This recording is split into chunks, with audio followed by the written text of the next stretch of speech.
할렐루야. 오늘 사무엘상 5장 말씀 함께 나누겠습니다. 자, 지난 시간에 우리는 하나님의 언약궤를 의지하려다가 블레셋과의 전쟁에서 오히려 크게 패한 그런 이스라엘 백성들을 보았습니다. 하나님의 언약궤가 전쟁터에 있으면 승리하겠지라는 그런 착각을 하고 있었던 것이죠. 중요한 것은 언약궤 자체가 아니라 하나님을 믿는 믿음이라는 것을 모르는 그런 어리석은 모습이었음을 보게 됩니다. 하나님을 정말 사랑하지 않고 신실하게 믿지 않는 사람에게 하나님의 언약궤는 아무런 영향을 줄 수 없는 것이죠. 예를 들어 이런 겁니다. 똑같은 성경 말씀을 읽어도요, 하나님을 사랑하는 사람이 성경 말씀을 읽으면 그 말씀은 다른 사람을 살리는 말씀이 될 수 있습니다. 그런데 하나님을 경외하지 않는 사람이 그 말씀을 읽으면 다른 사람을 판단하고 정죄하는 데 사용될 수 있는 것이죠.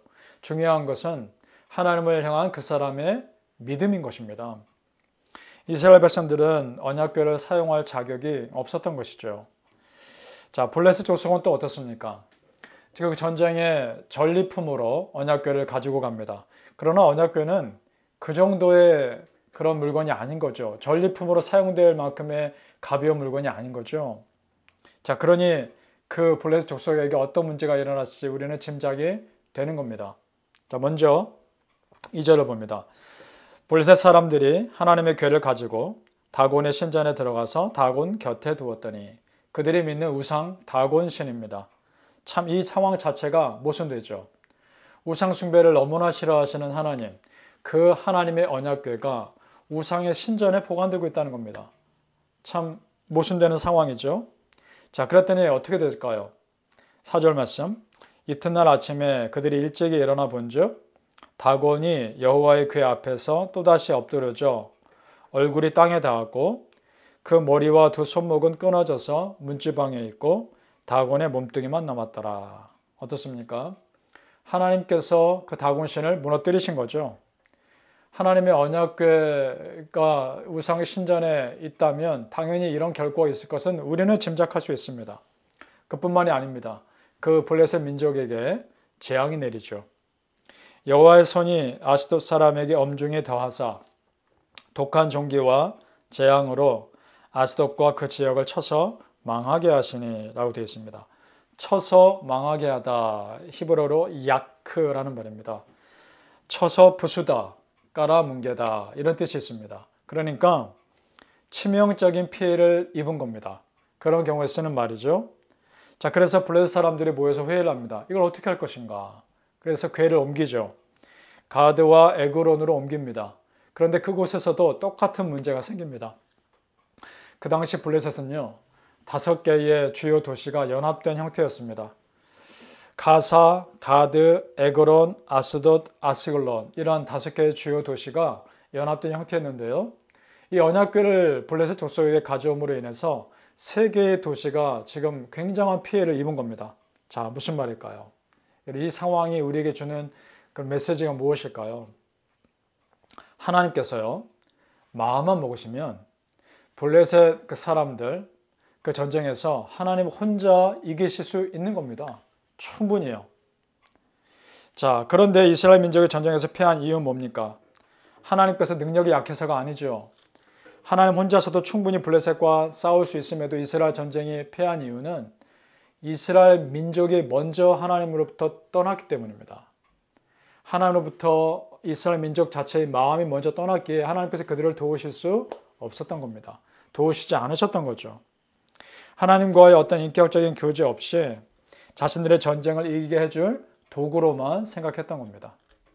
여러분, 우리 크리스찬이 삶에서 승리하는 비결이 무엇일까요?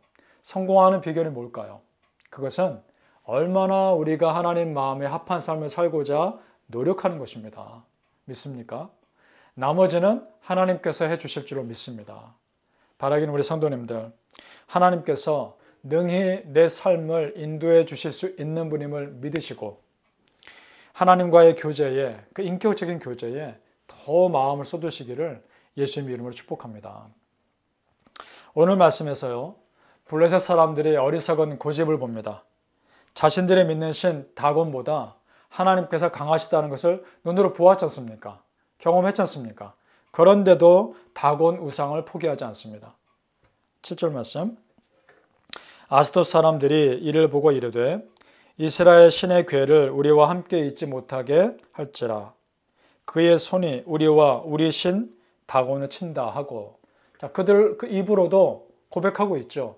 하나님이 이스라엘 백성의 신 여호와 하나님이 자기들의 우상 다곤을 친다 스스로 고백하고 있죠. 그런데도 그 우상을 포기하지 않는 겁니다. 얼마나 어리석습니까? 이것이 주는 메시지가 있습니다. 하나님 믿지 않는 세상은요, 그들이 믿고 싶은 것만 믿는 겁니다. 자신들의 욕심을 채워줄 수 있는 신을 찾고 있는 겁니다. 그것이 세상입니다. 출애굽할 때 애굽의 요술사들이 하나님의 능력을 보았음에도 불구하고 애굽의 우상들을 포기하지 않는 것과 똑같은 거죠. 자, 출애굽기에 이렇게 되어 있습니다. 요술사가 바로에게 말하되 이는 하나님의 권능이니이다 하였으나 바로의 마음이 완악하게 되어 그들의 말을 듣지 아니하였으니 여호와의 말씀과 같더라. 뻔히 보면서도 여호와 하나님을 인정하지 않고 있는 거죠. 이 세상에서 진정한 신, 하나님 한 분밖에 없다라고 아무리 강조해도요, 세상은 이미 하나님을 떠난 지 오래입니다. 그리고 그들이 믿고 싶은 것만 믿으려 할 겁니다.